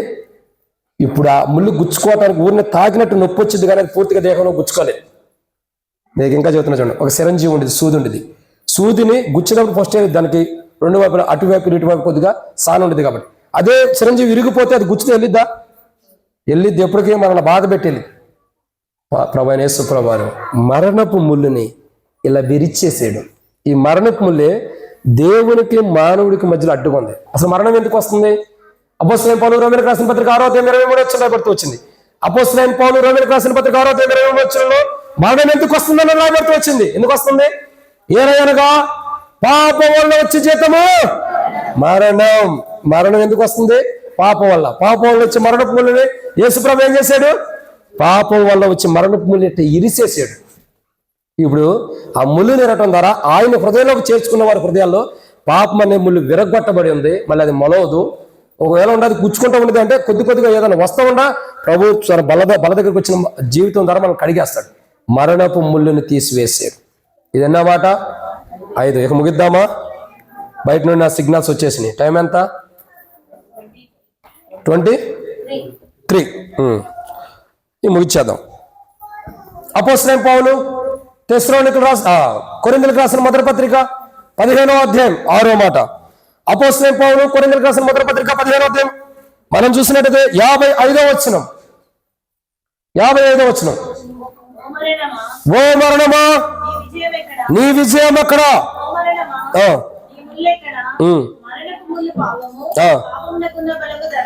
చాలమ్మా. కాబట్టి 6వ మాటను చూసినట్టు అందరికి ఆకలి వస్తుందిలేండి. నాకు ఆకలి వస్తుంది అన్న ఒకటి చేయొద్దండి, సిగ్గుపడద్దులే. మీకు ఆకలి అయిపోతే ఇంకొక అరగంట చెబుతా. ఆకలి వేస్తుందన్న ఒకటి చేతులు ఎత్తే చాలు. ఇప్పుడైతే త్వరగా సరే ముగిచ్చేసేస్తున్నానండి. ఒక 2-3-5 minutesలో కంప్లీట్. ఇంక లేదు, సమయం లేదు. ఇది వాస్తవం, మీరు నమ్మాల్సిందే. కాబట్టి 6వ మాట ఏంటంటే అపోస్తలుడైన పౌలు కొరింథీయులకు రాసిన మొదటి పత్రిక 15వ అధ్యాయంలో 55వ వచనం చూసినట్టే మరణమును ఓడించడానికైనా జన్మించాడు రాజుగా. మానవుడి జీవితంలో మరణపు ముళ్ళును ఓడించాడు. తర్వాత ఏం చేసింది? మరణమును కొండ విజయాన్ని ఓడించడానికి పుట్టాడు ఆయన. దేన్ని ఓడించడానికండి? సంతోషానా? బెల్లు సంతోషాన్ని ఇచ్చాడు. అన్న అందరూ ఎక్కువసేపు ఆరాధన చేస్తున్నారు, బెల్లు కొట్టని. ఆయన దగ్గర కూడా బెల్లు కొట్టుకుంటే సరిపోయింది. నువ్వు ఎక్కువసేపు చెబుతున్నావు, నేను కూడా బెల్లు కొడతానంటే సరిపోయింది. కానీ సంతోషాన్ని మంచోడు లేండి. కాబట్టి మన బాగోగులు చూస్తున్నాడు. కానీ దేవునికి వాక్యాన్ని చూసినట్లయితే బలము, మరణమునుకున్న బలం ఏదైతే ఉందో ఏమైనా పడుతూ వచ్చింది? ఓ మరణమా నీ ముళ్ళెక్కడా? ఓ మరణమా నీ ముళ్ళెక్కడా? ఓ మరణమా నీ విజయం ఎక్కడా? అంటే మరణం అనేది విజయముతో కూడినదై దేవునికి మానవునికి మధ్యలో, ఎందుకు దాన్ని పట్టుకుంటా? దేవునికి మానవునికి మధ్యలో మరణము విజయం పొంది అభ్యంతరం ఉంది. దేవునికి మానవునికి మధ్యలో ప్రతి మనుషుని యొక్క జీవితం చూడ యేసుప్రభు రాకమునుపు తన జీవితంలో ఉన్న మరణమే విజయం పొందిన తప్పక మరణం ఓడిపోయిందా? మరణం ఓడిపోలా. ప్రతి మనుషుని యొక్క జీవితంలో మరణం ఎలా ఉంది? విజయాన్ని పొందుకుంటూ వచ్చింది. పుట్టిన ప్రతి ఒక్కరు చచ్చిపోతూనే ఉంటాడు. ఒక ఏలియా, ఒక ఎవరైనా హానోకు, ఇంకా వీళ్ళిద్దరూ మోషే కూడా అనొచ్చు, కానీ ఆయన సమాధి ఇప్పటివరకు ఏడుందో తెలియదు కాబట్టి మోషేని కూడా అంటారు. కానీ వీళ్ళిద్దరైతే మనకు కళ్ళ కట్టినట్టు ఉంటారు. ఎవరిద్దరు? వీళ్ళిద్దరు. ఎవరాళ్ళు? ఏలియా, హానోకు. ఒక ఆయనేమో దేవునితో నడిచిన తర్వాత దేవుడు తీసుకెళ్ళిపోయాడు ఎవరు కనపడకుండా. ఏలియానైతే అగ్ని రథముల చేత ఆయన కొనిపోతూ వచ్చాడు. ఇక్కడ ఇద్దరు కనపడలా. కానీ వాళ్ళు మళ్ళా రావాలి భూమి మీదకి. మళ్ళా వచ్చి సంఘం ఎత్తబడిన తర్వాత 7 శ్రమల కాలంలో వాళ్ళు వస్తారు. భూమి మీద కొన్ని వార్తలు ప్రకటించిన తర్వాత ప్రజలందరూ వాళ్ళ మీద తిరగబడి చంపుతారు. వాళ్ళని 3 దినముల పాటు వారి దేహాలు భూమి మీద ఉంటే ఎవరు ముట్టరు. ఆ తర్వాత మరలా వెళ్ళిన అనుభవం వారిలో ఉంటుంది. పుట్టినవాడు గిట్టక తప్పదు, చచ్చిపోవాల్సిందే. కానీ ఇక్కడ గమనించు, ఇక్కడ యేసు ప్రభు వారు జన్మించింది దేనికంటే, రాజుగా జన్మించడానికి గల కారణం ఏంటంటే, మరణము ప్రతి మనుషుడి మీద విజయం పొందుతుంది. ఆ విజయాన్ని పొందే మరణమును చంపివేయడానికి ఆయన పుట్టాడు. ఓ మరణం అనే విజయం ఎక్కడా? కానీ ఆ మరణం అనేది మానవుడి పైన విజయాన్ని పొందుతుంది. ప్రతి మానవుల్లో మరణం వస్తుంది, చచ్చిపోతాడు మానవుడు. ఆదాము నుండి యేసు ప్రభు రాకముందు పుట్టిన ప్రతి మానవుడు చనిపోయిన స్థితిలో కానీ ఒకరు కూడా బ్రతికున్న అనుభవం లేదు. ఎప్పుడైతే యేసు ప్రభు ఈ లోకానికి జన్మించాడో, ఎప్పుడైతే యేసు ప్రభు ఈ లోకానికి పుట్టాడు, రాజుగా పుట్టాడో, ఆయనకు రాజు అనే అధికారం ఉంది. కాబట్టి ఆ అధికారంతో మరణం ఏదైతే విజయాన్ని పొందుతుందో మానవుల మీద, కలువరి శిలువలో ఆయన ప్రాణం పెట్టి, ఆ కలువరి శిలువలో ఆయన ప్రాణం పెట్టి చనిపోయి తిరిగినట్టు ద్వారా ఆయన మరణ భూస్థాపన ద్వారా మరణం అనేది విజయం పొందవలసింది ఏమైపోయింది? ఇప్పుడు ఓడిపోయింది. ఏమైంది? మరణం ఓడిపోతూ వచ్చింది. అంటే ప్రతి మనుషుడి మీద మరణం విజయం పొందుతూ వచ్చింది. యేసు ప్రభు రాకమునుపు చనిపోయిన ప్రతి మానవుడి జీవితంలో మరణమే విజయం పొందుతుంది. యేసు ప్రభు వచ్చిన తర్వాత, ఆయన చనిపోయిన తర్వాత ఏం జరిగింది తెలుసా? మరణానికి ఓటమి వచ్చింది. అప్పటి వరకు ఎవరికి ఓటమి ఉంది? పుట్టిన ప్రతి మానవుడికి మరణం మీద ఓటమి ఉంది. యేసు ప్రభు వచ్చి ఏం చేశాడు? మరణాన్నే ఓడించాడు. అందుకే సవార్త పౌలు అంటాడు కొరింథీయులకు రాస్తూ, ఓ కొరింథీయుల సంఘములారా, ఓ మరణమని విజయం ఎక్కడా? నా రక్షకుడైన యేసు ప్రభువారు మానవుల పైన మరణం విజయం పొందుతున్న విజయాన్ని ఓడించాడు. ఏం చేశాడు? ఓడించేశాడు. శత్రు సమూహం అంత కోలదోయబడింది. ఎంత గొప్ప ధన్యత! గుర్తుపెట్టుకోండి, యేసు ప్రభువారు కలువరి శిలువలో మరణించక మునుపు ప్రతి మనుషుడి మీద మరణం విజయం పొందుతూ వచ్చింది. ఎప్పుడైతే యేసు ప్రభువారు ఈ లోకానికి జన్మించాడో, ఎప్పుడైతే యేసు ప్రభువారు రక్షకుడికి ఈ లోకానికి జన్మించాడో, మన పైన మరణం విజయం పొందకోకుండా ఆ విజయం పొందుతున్న మరణాన్ని తీసివేయటానికి, దాన్ని ఓడించడానికి రాజుగా యేసు ప్రభువారు కలువరి శిలువలో మన కొరకే ప్రాణం పెట్టడానికి ఆయన పరలోకం నుండి భూమి మీదకి రాజుగా జన్మించి ఆయన ఏం చేశాడు? మరణం అనే విజయాన్ని, మరణం ఏదైతే మానవుల పైన విజయం పొందుతుందో ఆ విజయాన్ని ఏం చేశాడు? ఓడించాడు. అందుకే పౌలు అంటాడు, ఓ మరణమా నీ ముళ్ళు ఎక్కడా? నీ విజయం ఏది? నీ విజయం ఎక్కడుంది? పోయింది. నీ విజయం మొత్తం పోయింది. యేసు ప్రభువారు రాకమునుపు నీకు విజయం ఉందే, ఇప్పుడు ఆయన వచ్చాడు, నీకు విజయం ఏది? మరణం కూడా మౌనమైపోయింది. ఒక్క మాట నేను ప్రశ్న చెప్పమంటా, ముగిస్తున్నా. అసలు మరణము మానవుడికి ఎక్కడ వస్తుంది? దేనికి వస్తుంది? ఎక్కడ వస్తుంది మానవుడికి మరణం? ఒకటి శరీరము, 2 ఆత్మ. ఆత్మ కూడా నరకంలో కాలిపోతుంది అంటున్నా కదా, మరణం వస్తుంది. శరీర మరణం అన్నది ప్రతి మనుషుడికి ఉండిద్ది. ఎందుకంటే మనం మట్టి నుండి తీయబడ్డాం కాబట్టి మట్టికి వెళ్ళిపోతాం. ఆత్మ అన్నది దేవుడిచ్చాడు కాబట్టి, ఆయన పరిశుద్ధుడు కాబట్టి, ఈ ఆత్మ పరిశుద్ధత కలిగి కల్ముషం లేకుండా అపవిత్రం కాకుండా పరిశుద్ధంగా ఉన్నప్పుడు దేవుని దగ్గరికి వెళ్ళింది ఈ ఆత్మ. లేకపోతే ఈ ఆత్మ ఎక్కడికి వెళ్తుంది? పరవశిని పాట పాడుకుంటే చక్కగా మనం దారి తప్పిస్తుంది నరకానికి. అంతమించి ఏం లేదు. కానీ ఈరోజు యేసు ప్రభు మరణాన్ని ఓడించాడు. ఏ మరణము? ఆత్మకుండా మరణాన్ని ఓడించాడు. ఆత్మకుండా ముళ్ళుని నిలిచివేశాడు. మన ఆత్మ ఏదైతే మన దేహం ఉందో ఆ దేహంలో ఉన్న ఆత్మ యొక్క విజయాన్ని ఓడించాడు. ఇప్పుడు మన ఆత్మను ఎక్కడికి వెళ్తాను ధైర్యంగా చెప్పగలుగుతాను. నేనైతే, మీ సంగతి నాకు తెలియదు, నేను చెప్పగలుగుతా ఎక్కడికి వెళ్తాను. నేను ఇప్పుడు చనిపోయినా నా ఆత్మని ప్రభు దగ్గరికి ప్రభు తీసుకుంటాడు, అదే నమ్మకం నాకు ఉంది. ఎందుకు? నా జీవితం మార్చబడింది. మధ్య మధ్యలో నాలో బలహీనత ఉండే ప్రభు దగ్గరికి వచ్చి సరి చేసుకుంటూ ఉన్నాం కాబట్టి ఖచ్చితంగా నా ఆత్మ దేవుని దగ్గరికి వెళ్తుంది. ఈ రోజు రక్షణ మార్మస్ లేని వారికి మీరు కూర్చున్నాం. నీకు ఆ నిశ్చయిత ఉందా? నీ ఆత్మ ఎక్కడికి వెళ్తుందో గ్రహించు. నీ ఆత్మ ఎక్కడికి వెళ్ళబోతుందో ఒకసారి గ్రహించి ఆలోచించే. ఆత్మ నరకంలో పడకూడదని, ఆత్మ నరకంలో పడిపోతుందంటే మరణం విజయం పొందుతుంది కాబట్టి ప్రతి మనిషి మీద ఆత్మ నరకంలో పడుకోకుండా నరకం నుండి మరణంలో నుండి జీవం అంటే నిత్యత్వంలోకి రాబట్టం కొరకే యేసు ప్రభువారు రాజుకి లోకానికి జన్మించి మన మరణం మీద ఉన్న విజయం, అంటే ఏదైతే మన ఆత్మ నరకంలో వేస్తుందో, నరకంలో పడేయటమే అది విజయం పొందినట్టు, దాని విజయాన్ని అణిచివేసి నరకంలో నుండి నరకం కాదు, నరకము దగ్గర నుండి నరకానికి వెళ్తున్న ఆత్మీయ జీవిత మన ఆత్మని క్రీస్తు యేసు దేవుని రాజ్యాన్ని చేర్చడం కొరకు ఆయన రాజుగా పుట్టి మన కొరకు కలువరిశిల్లో చనిపోయాడు. ఇదన్నమాట 6. మరణం పైన విజయం అంటే ఆత్మ నరకంలోకి వెళ్ళిపోకుండా దాన్ని పరలోకానికి రక్షించడం కొరకై ఆయన రాజులు మాత్రమే పనిచేయగలుగుతారు. ఆయన రాజులు అంటే అందరు రాజులు కాదు, ఈయనొక్కడే. ఆయన రాజుకి అధికారం కలిగిన రాజుకి లోకానికి వచ్చి మానవుడి ఆత్మ నరకంలో కాలిపోకుండా పరలోకాన్ని చేర్చడానికి ఆయన ఈ లోకానికి వచ్చాడు. అలాగే చేర్చుతున్నాడు. ప్రభునందు విశ్వాసం ఉంచిన ప్రతివాడు. ఇక్కడ కులాలు లేవు, మతాలు లేవు, ఏది మార్చుకోవాల్సిన. యేసు ప్రభా నేను పాపిని, నా హృదయంలోకి రండి, నా హృదయంలో పాపాన్ని క్షమించండి అని అడిగితే చాలు. That's it. దీంట్లో నీ కులం పోయిందా, మతం పోయిందా, నీ ఇంటికి డబ్బులు పోయినాయా, నీ అకౌంట్లో ఉన్న బ్యాలెన్స్ పోయిందా, నీ బంగారం పోయిందా, మనం వేసుకున్న నెక్లెస్లు పోయినాయా, ఏం బాదు. ఒకే ఒక్క మాట, యేసు ప్రభు నా హృదయంలోకి వచ్చి నివసించు ప్రభు అంటే చాలు. ఆయన మన హృదయంలోకి వచ్చి నివసిస్తాడు. అది చాలు. ఆ ఒక్క మాటే కదా మన ఆస్తుల ఐశ్వర్యాలు ఏం పోతున్నాయి. ఆయన కోరేది వెండి బంగారాలు కాదు, అష్ట ఐశ్వర్యాలు కాదు, ఆస్తులు బలులు కాదు. ఆయన కోరేది మన హృదయం కోరుతున్నాడు. యేసు ప్రభువా నేను పాపిని అని అంటే చాలు. యేసు ప్రభువు మన పాపంలోకి వచ్చి మన ఆత్మ నరకానికి తీసుకెళ్లి విజయం పొందాలనుకున్న సాతాను క్రియలను మన జీవితాల్లో అణిచివేసి మన ఆత్మను మరలా జీవింపజేస్తాడు. ఇది 6. 7వ విషయం రండి. అందరం ఎదురు చూస్తున్నది ఈ పాయింట్ కొరకే. 7వ మాట, అపోస్తలుడైన పౌలు కొరింథీయులకు రాసిన మొదటి పత్రిక 15వ అధ్యాయం 54వ వచనం. అపోస్తలుడైన పౌలు కొరింథీయులకు రాసిన మొదటి పత్రిక 55వ వచనం, 15వ అధ్యాయం 54వ వచనము ఉందా? చదవండి. అపోస్తలుడైన పౌలు కొరింథీయులకు రాసిన మొదటి పత్రిక 15వ అధ్యాయం 54వ వచనం. ఈ క్షయమైనది అక్షయతను ధరించుకున్నప్పుడు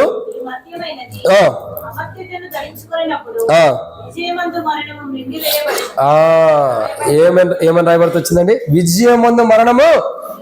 అది యేసు ప్రభువు రాజుకి లోకానికి పుట్టడానికి గల 7వ కారణం. పుట్టడానికి అది పుట్టి ఆయన చేస్తున్న దేవునికి మానవుడికి మధ్యలో ఉన్న అభ్యంతరం తొలగేస్తున్నాడు. 7వ అభ్యంతరం ఏంటంటే, 7వ అభ్యంతరం ఏంటి? విజయమందు మరణము. అది అంటే మానవుడి జీవితాల్లో పాపాన్ని తింటున్నాడు, పాపాన్ని మింగేస్తున్నాడు, కానీ వాక్యాన్ని తినే శక్తి లేదు. కానీ ఇక్కడ గమనించండి, దేవునికి మానవునికి మధ్యలో మరణం అనేది మృంగివేస్తుంది.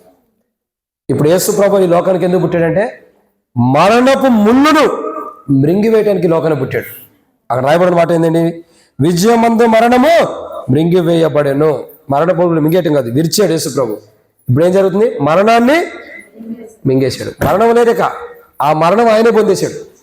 బైబిల్ ఇంకో మాట ఉంది, మరణ శాస్త్రం రాసినవాడు బ్రతికుండట ఆవశ్యకం. ఆ బ్రతుకుంటే చెల్లదంటది. మరణ శాస్త్రం రాసినవాడు మరణిస్తేనే దాన్ని చెల్లిద్దంట. ఒక ఆజ్ఞ నేను వేస్తానంటే అది నేను చేస్తేనే చెల్లిద్ది. నేను చేయకుండా నీకు ఇస్తే నేనే పాపలు ఉంటాను, నువ్వే పరిశుద్ధులు ఉండంటే సరిపోయిద్దా? ఒక మాట గమనించండి. ఒక గుంటూరులో ఒక సేవకుడు సేవ చేస్తూ ఉన్నాడు. ఆ సేవకుడు ఏం చేశాడంటే, తన సేవ చేస్తూ ఉన్నప్పుడు తన దగ్గరికి ఒక విశ్వాసం వచ్చిందంట. అన్న, మా అబ్బాయికి స్వీట్లు అంటే బాగా ఇష్టం అన్న. ఏమిష్టం? స్వీట్లు అంటే బాగా ఇష్టం. కానీ మా అబ్బాయి స్వీట్లు తింటాం మానట్లేదు, నువ్వు అన్న చెప్పాను సేవకుడి దగ్గర తీసుకొచ్చింది. సహజంగా ఆ దినాల్లో సేవకుడు అంటే భయం ఉంది, ఇప్పుడు లేదులేండి. సేవకుడు అంటే భయం ఉండబట్టి సేవకుడు చెబుతూ తింటాడని చెప్పి సేవకుడి దగ్గర తీసుకొచ్చారు. ఈయన దగ్గరకు రాగానే ఈ స్టోరీ చెప్పగా నేను అన్నాడు, ఒక వారం రోజుల తర్వాత రమ్మన్నాడు. సేవకుడు ఆమె ఏమనుకుంది, తన బిడ్డను తీసుకొచ్చినామే, సేవకుడు ప్రార్థన చేస్తాడేమో, ఈ వారం రోజుల్లో నా కుమారుడు జీవితం మారిపోయింది అని చెప్పని సరేనని చెప్పని వెళ్ళిపోయింది. వారం రోజులు అయిన తర్వాత మళ్ళీ వచ్చింది అక్క. ఈలోపు కదిలిలా సేవకుడిని రోజు ఫోన్ చేసి అది ఇది అని చెప్పలా. వచ్చింది ఇక అన్న వారం రోజుల తర్వాత రమ్మన్నావు, ఇవాళకి వారం అయింది, నిన్నటితో వారం పోయింది, ఆయన ఒక రోజు ఎక్స్ట్రాగా ఈ రోజు వచ్చా. అన్న నా కుమారుడు ఇంకా స్వీట్లు తింటున్నాడు అన్న, నువ్వు ప్రార్థన చేస్తున్నావేమో అంది. అప్పుడు ఆయన అన్నాడు, అమ్మాయి ఇటు తీసుకురా నీ కుమారుడు అని చెప్పి, అరే స్వీట్లు తింటాం మానేరా అన్నాడు. ఏమన్నాడు? స్వీట్లు తింటాం మానేమన్నాడు. అన్న వారం రోజులు టైం ఇచ్చింది మాట చెప్పడానికేనా అంది. వారం రోజులు టైం తీసుకుని దేనికి? అదేదో అప్పుడే స్వీట్లు తినవాకరంటే అయిపోయింది కదా. వారం రోజుల తర్వాత వచ్చిన తర్వాత స్వీట్లు తినొద్దంటావా? ఇదే నన్ను నువ్వు చెప్పేదంటే, అమ్మా నాకు స్వీట్లు అంటే బాగా ఇష్టం, మొదలు నేను మానేసిన తర్వాత ఆయన చెప్పాలనుకున్నాను, ఈ వారం రోజులు నేను స్వీట్లు మానేసాను, అందుకే ఆయన చెబుతున్నాను స్వీట్ తినొద్దని. ఇది మర్చిపోయి ఇప్పుడు మనకు స్వీట్ ఉండటం ఉంది, తినొద్దని నేను అన్నాను, అందరూ తినండి. కాబట్టి ఏమైంది? ఉందా లేదమ్మా? Okay, wonderful. కాబట్టి ఏమైంది? స్వీట్ తినొద్దు. ఎందుకు తినొద్దు? ఎండింగ్ అయిపోయింది. స్వీట్ తినొద్దు. ఎందుకు చెప్పలేకపోయాడు? ఎందుకు చెప్పలేకపోయాడు? తాను స్వీట్ తినటం బాగా ఇష్టం, అందుకేం చేశాడు? నేనైతే తినొద్దని చెప్పలేండి, నాకు ఇష్టం బాగా. తినొద్దని చెప్పలేకపోయాడు. ఎందుకు? తాను తింటున్నాడు కాబట్టి. వారం రోజుల తర్వాత ఎందుకు చెప్పాడంటే, మొదట ఈయన స్వీట్లు మానేయటానికి. మానేసిన తర్వాత అప్పుడు ఏం చేశాడు? నువ్వు స్వీట్ తినొద్దు అన్నాడు. అప్పుడు ఆ మాటకు నెరవేర్చబడితే ఆ మాటకు విలువ ఉంది. యేసు ప్రభు వారు కూడా ఇదిగో మరణము ఖచ్చితంగా ఉంది. మరణ శాసనం రాసిన వాడు ఎట్లా మరణం రావాలో, మరణ శాసనం రాసిన వాడు బతుకుంటే కుదరదు. ఆయన ఈ భూమి మీదకి వచ్చి ఆ మరణాన్ని పొంది ఆ మరణాన్ని జయిస్తేనే ఆ శాసనానికి విలువ ఉంది. ఇప్పుడు అర్థమవుతుందండి? ఆ శాసనమునకు విలువ ఉంది. వచ్చే ఫస్ట్కి 4 కుర్చీలు తెచ్చుకోండమ్మా. కాబట్టి ఏమన్నా ఆ శాసనమునకు ఒక విలువ ఉంది. యేసు ప్రభువు ఈ లోకానికి వచ్చి ఆయన మరణమనే ఏం చేశాడు? మరణమనే విషయమును మృంగేసాడు. అంటే ఆయన ఏం చేశాడు? ఆ మరణాన్ని జయించాడు. ఇక మనం మరణించాల్సినంత అవసరం లేదు. మరణించాల్సిన అంత అవసరం లేదు. మనకు ప్రభువు మరణం ఇచ్చేంత వరకు మనం వేచి ఉంటామే. ఎప్పుడు? ప్రభువు మనకు మరణించేంత వరకు వేచి ఉంటామే. కానీ కొంతమంది తొందరపడే వాళ్ళు ఉంటారు. నాలాగు దుడుకు పేతులు అంటాడు. ఏం చేస్తాం? భర్త తిట్టాడు, చెరువు నర్సాపూర్ చెరువు రెడీగా ఉంది. భార్య తిట్టింది, నర్సాపూర్ చెరువు రెడీగా ఉంది. ఎవరో ఏదో అన్నారు, ఖచ్చితంగా చెరువు దగ్గరికి వెళ్ళి కూర్చుంటాం. చేపలు పట్టడానికి కాదు, దాంట్లో దూకి జావటానికి. నీకు చెరువు తీసింది దేనికి? ఊరికి క్షేమం కొరకో చేపల కొరకో తీశాడు. మన క్షేమం కొరకు చేసినట్టు మనం వెళ్ళి ప్రతి ఒక్కరో ఏదో స్వర్గానికి వెళ్ళినట్టుగా అందరూ దాంట్లో దూకుతున్నాడు. భార్య తిట్టిని దాంట్లో కలుతున్నాడు, భర్త తిట్టిని దాంట్లో కలుతున్నాడు. ఓ తాగిపోతాడు, తాగి చివరికి జీవితం పోవడం. ఇంట్లో తిట్టినప్పుడు తాగినప్పుడు వెళ్ళరు, ఇంటికాడ తిట్టినప్పుడు వెళ్ళి దాంట్లోనే పడుతున్నాడు. నువ్వు తాగినప్పుడు వెళ్ళి దాంట్లో పడొచ్చుగా? అమ్మా ప్రాణం అంటే భయమే. తాగినప్పుడు వెళ్ళాడు చెరువు కాడికి.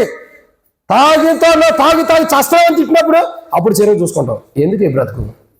నువ్వు ఎవరి కోసం చచ్చిపోవడానికి నేను దేవుడు పుట్టిలా? నీ అంతా నువ్వు చనిపోవడానికి దేవుడు పుట్టిలా? సమస్య వచ్చినప్పుడు, బాధ వచ్చినప్పుడు, ఇబ్బంది వచ్చినప్పుడు దాన్ని ఎదుర్కోవడానికి దేవుడు నేను పుట్టించాడు. సమస్యను బట్టి నువ్వు చనిపోవడానికి దేవుడు పుట్టించలా. నీకొచ్చే మరణాన్ని ఆయన మింగేశాడు ఆల్రెడీ. నీ ఆత్మకు వచ్చే మరణాన్ని ఆయన మింగేశాడు. ఇక నీ ఆత్మీయ జీవితంలో మరణమే లేదు. నేను చెబుతా, కొంతమంది తొందరపాటు ఉంటారు. రక్షణ పొందినా, మారుమూసి పొందినా, బాప్తిసం తీసుకున్నా, కుటుంబ సమస్యను బట్టి, బాధను బట్టి, ఇబ్బందులను బట్టి, ఆర్థిక బాధలను బట్టి, మానసికమైన వేదనను బట్టి తట్టుకోలేక కొంతమంది చచ్చిపోయే వాళ్ళు ఉంటారు. ఎవరు వీళ్ళు జ్యోతక్క? మన నోటి నుండే ఆ మాట వచ్చేది. చెప్పు, ఎవరు వీళ్ళు? అన్నా మా ఇంట్లో గొడవలు అయిపోయినాయి అన్న, చచ్చిపోతా. ఖచ్చితంగా 1వ తారీఖు ఎవడెవడు చచ్చిపోతాడు. ఎందుకైనా దేవుడు నేను పుట్టించి నీకు రక్షణ ఇచ్చి కలువరిశిలో చనిపోయింది దేనికోసమేనా? నువ్వు చనిపోవడానికి దేవుడు పుట్టింది కాదు, ఆయన రాజుగా పుట్టింది కాదు, కలువరిశిలో ప్రాణం పెట్టింది. చచ్చిపోయే మన బ్రతుకుని బ్రతికించడానికి, చావులకు సమీపంగా బ్రతికించడానికి. నేను చచ్చిపోతా ఒకసారి వదిలేస్తారు అందరూ కూడా. చస్తే చావని అప్పుడు ఎవడో వరకు పట్టుకోడు. రోజు నేను చచ్చిపోతా అంటే విరక్తి పట్టదా మనుషులకి? ఏం చేస్తారో సరే సావు నువ్వు చావు అంటారు. అప్పుడు నిజంగానే చచ్చిపోతావు. జ్వరం రాపినప్పుడేమో వ్యాక్సిన్ వేస్తావు, చావు నేను చచ్చిపోతానంటావు. ఓ రోజు నిజంగానే వదిలేసాను అనుకో, నిజంగానే చచ్చిపోతావు. చచ్చిపోయిన తర్వాత అనిపించింది, అయ్యో నేను ఎందుకు గురి చచ్చిపోయాను, నేను ఎందుకు చెరువులో దూకాను, నేను ఎందుకు ఎట్లా చచ్చిపోయాను. అప్పుడు బాధేసింది. ఆ నరకం కంటే ఇక్కడ భూమి మీద వస్తున్న సమస్యలనే నరకాన్ని భరించి ప్రభు తీసుకునేంత వరకు వేచి ఉండడం ధన్యం. ఇలాంటి మరణం వచ్చి మనల్ని మృంగివేస్తుంది కాబట్టి మనల్ని మృంగివేసే మరణం అనే విజయాన్ని ఆయన మృంగివేసేసాడు. అలా మింగివేయటానికి ఆయన రాజుకి లోకానికి పుట్టాడు.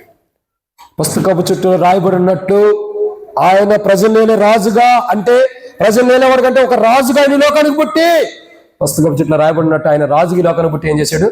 మనల్ని ఏలుతున్న వాడుకున్నాడు, మన పైన ప్రభుత్వం చేస్తున్న వాడుకున్నాడు. ఉండమ్మా ఎక్కడికి వెళ్తున్నావు? కాబట్టి ఆయన ఎందుకు పుట్టాడు? ఏలటానికి. పుస్తకపు చుట్టూ రాయబడి ఉన్నట్టు రాజుగా ఏలటానికి పుట్టాడు. పుట్టి ఆయన ఏలే రాజుగా పుట్టి మానవునికి దేవునికి మధ్యన అభ్యంతరంగా ఉన్న వాటిని ఆయన ఒక రాజుగా ఉండి వాటిని తీసేస్తున్నాడు. ఆయన రాజుగా ఉండి దేవునికి మానవుడికి మధ్యలో ఉన్న అభ్యంతరాన్ని తీసేస్తున్నాడు. ఏ అభ్యంతరం? మొట్టమొదటిగా ఆయన తీసేస్తున్న అభ్యంతరం ఏంటి? పాపం. రెండోది దేవుని మాటను వినకపోయినటువంటిది. మూడోది పనికిరాని జీవితం. మూడోది. నాలుగోది బ్యాగులు సర్దేశారు. అప్పుడే నీకెవరు భోజనం పెడతారన్నారు అక్క, అప్పుడే బ్యాగులు సర్దేశావు. మొట్టమొదటిగా ఆయన రాజుకి లోకాన్ని పుట్టి దేవునికి మానవునికి మధ్య అభ్యంతరం తీసేస్తున్నాడు. మొదటి అభ్యంతరం ఏంటి?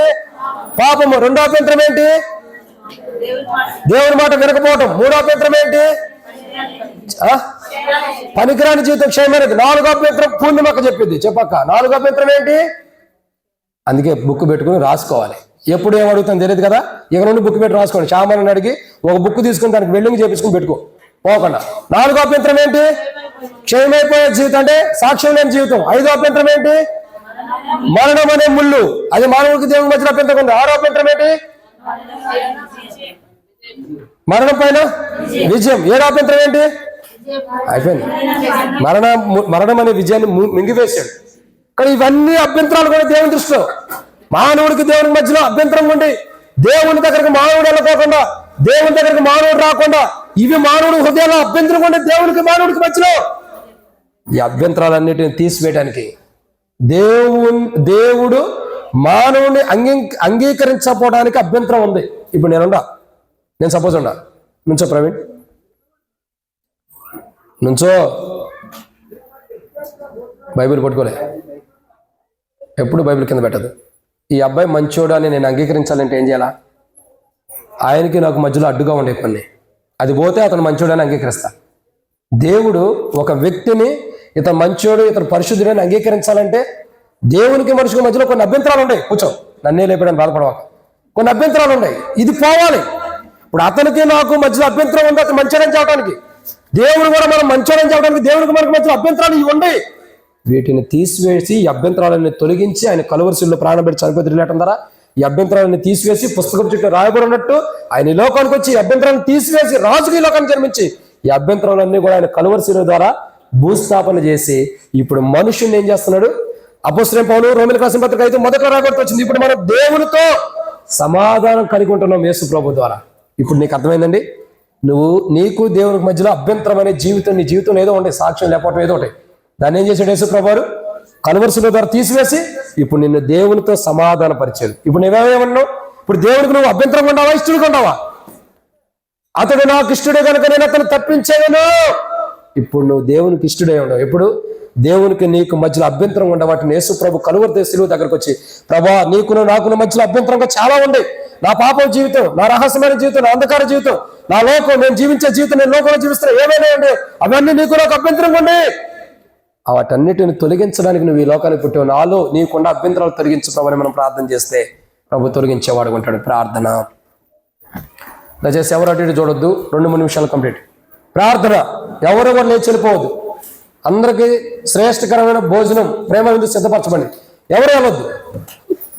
అయ్యా జాన్పేట ఏడకయ్యా ఎవరో బయటకు వెళ్ళొద్దు. దయచేసి అందరూ కళ్ళు మూసుకోనండి. ఎవరు అటు ఇటు చూడొద్దు. అందరూ కళ్ళు మూసుకోనండి. ఒక్కసారి నా వైపు చూడొద్దు, ఎవరి వైపు చూడొద్దు.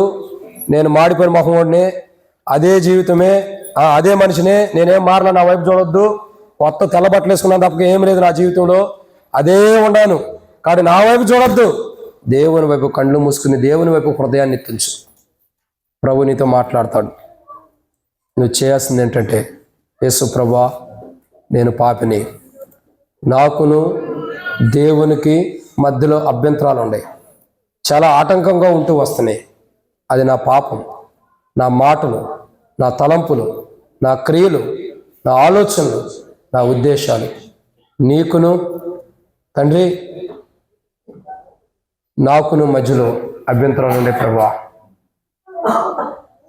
నా పాపమే నీకు నాకు అభ్యంతరంగా ఉంది. అందుకే నువ్వు నన్ను చేర్చుకోలేకపోతున్నావు నీ బిడ్డగా.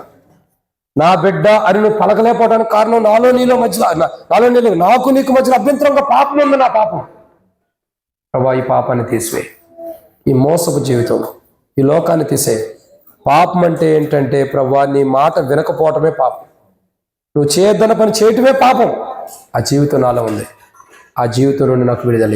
యేసు ప్రభువా, నీ కలువరిశిల యొక్క రక్తం, నువ్వు కార్చిన కలువరిశిలో కార్చిన రక్తం ధర, నీ మరణ భూస్థాపన పునరుద్ధానం ధర, నువ్వు కార్చిన రక్తం ధర నా పాపాలను కడిగి నా జీవితాన్ని మార్చి ప్రభువా, నువ్వు రాజుకి లోకానికి పుట్టి నాకు వస్తున్న మరణపు ముళ్ళుని విరవటానికి పుట్టావు.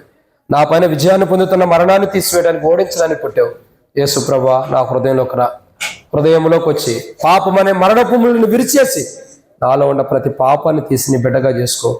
యేసు ప్రభు నామమున ప్రార్థిస్తున్నాను తండ్రి అని ఎవరైనా ప్రార్థన చేస్తే అట్లా కళ్ళు మూసుకుని ఉండండి. మీ తలగంటి పైగా మీ కుడి హస్తం ఎత్తని మీకోసం ప్రార్థన చేస్తా. సహోదరి, యేసు ప్రభు నిన్ను క్షమించును గాక. రక్షణ పొందిన వారు మాత్రమే బాప్తిసం తీసుకున్నటువంటి వారు. సహోదరులారా, యేసు ప్రభు మిమ్మల్ని క్షమించును గాక.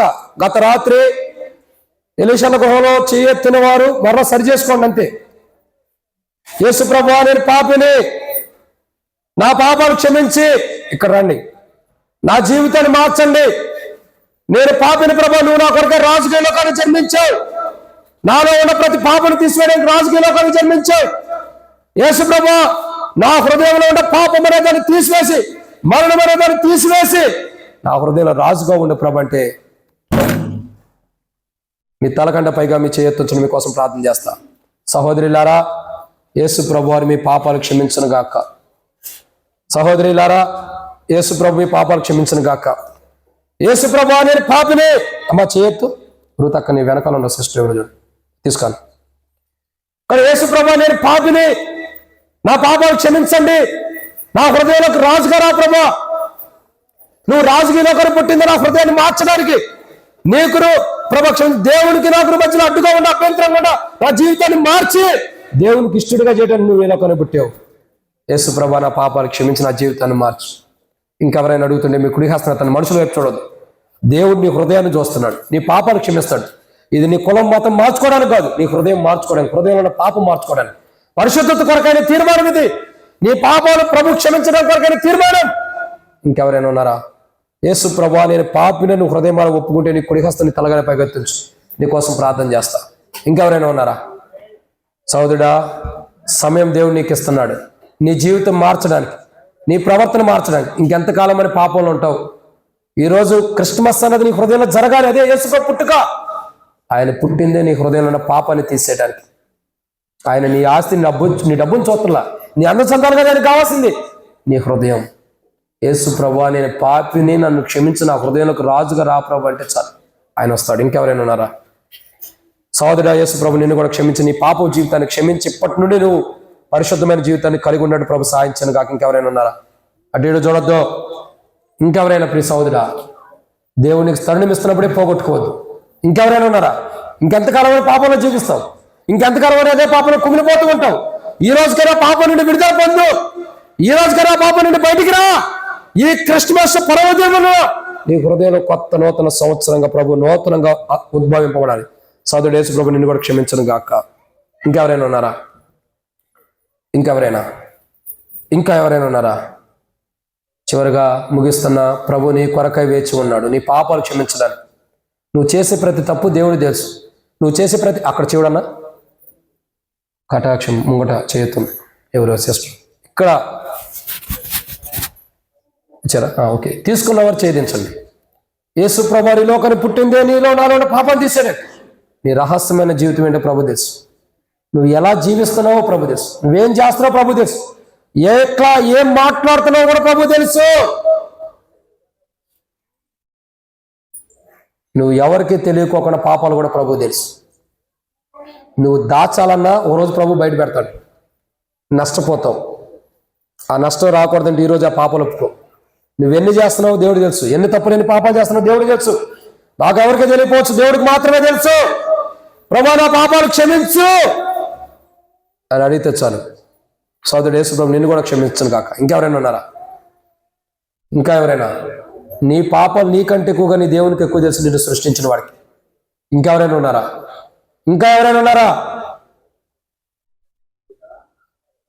ప్రార్థన. ప్రేమ కలిగిన పరలోకపు తండ్రి, పరిశుద్ధుడు అయిన దేవా, మీకు స్తోత్రములు. మీరు ఇచ్చిన కృపకై మీకు వందనాలు. మీ ప్రేమను బట్టి స్తోత్రాలు. విత్తినటువంటి వాక్యము నీరు కట్టి ఫలింపచేయండి ప్రభువా. మా జీవితాల్లో, మా హృదయాల్లో ఏదైతే కుమ్మరించబడిందో, మీరు రాజుకి లోకానికి వచ్చి దేవునికి మాకు మధ్యలో ఉన్న అభ్యంతరాలను తొలగిస్తున్నారు ప్రభువా. మరణం అనేది మాకు దేవునికి మధ్యలో అభ్యంతరంగా ఉంది, ముళ్ళు అభ్యంతరంగా ఉంటూ వస్తుంది. మరణం అనే విజయం మా పైన దేవునికి మధ్యలో అడ్డుగా వస్తుంది. ఇవన్నీ తీసేయడానికి మీరు పుట్టారు యేసయ్యా. మీ పుట్టుకలో ఒక అర్థం ఉంది, మేము పుట్టిన పుట్టుకలో అర్థం లేదు. అయినా సాక్ష్యం లేని బ్రతుకులమైన మేము నీచమైన స్థితిలో, పనికిరాని స్థితిలో ఉన్న మమ్మల్ని, మా హృదయాలు మార్చడానికి ఈ లోకానికి నువ్వు పుట్టావు యేసు ప్రభా. నా పాపాలు క్షమించి నా జీవితాన్ని మార్చి నాకు దేవుని రాజ్యానికి వారసుడికి ఇమ్మని ఎవరైతే తీర్మానం చేసుకున్నారో ఒకవేళ చేయతని సిగ్గుపడి మనసులో తీర్మానం చేసుకున్న వారి తీర్మానాలు కూడా స్థిరపరిచి బలపరిచి మహిమ పొంది అక్కడ తీర్చమని, ప్రతి ఒక్కరిని మీ గాయపడినతో తాకి మీ గొప్ప కార్యం జరిగించమని, ఎవరు ఖాళీ వెళ్ళిపోకుండా చేయతని సిగ్గుపడినా వారి హృదయాల్లో చేసుకున్న తీర్మానాలు స్థిరపరిచి మహిమ పొందమని యేసు ప్రభు నామములో ప్రార్థించి స్తుతించి ఈ క్రిస్మస్ పర్వదినంన విత్తమైన వాక్యం నీరు కట్టి ఫలింపచేయమని యేసు ప్రభు నామములో విశ్వాసంతో ప్రార్థిస్తున్నాము తండ్రి. ఆమేన్.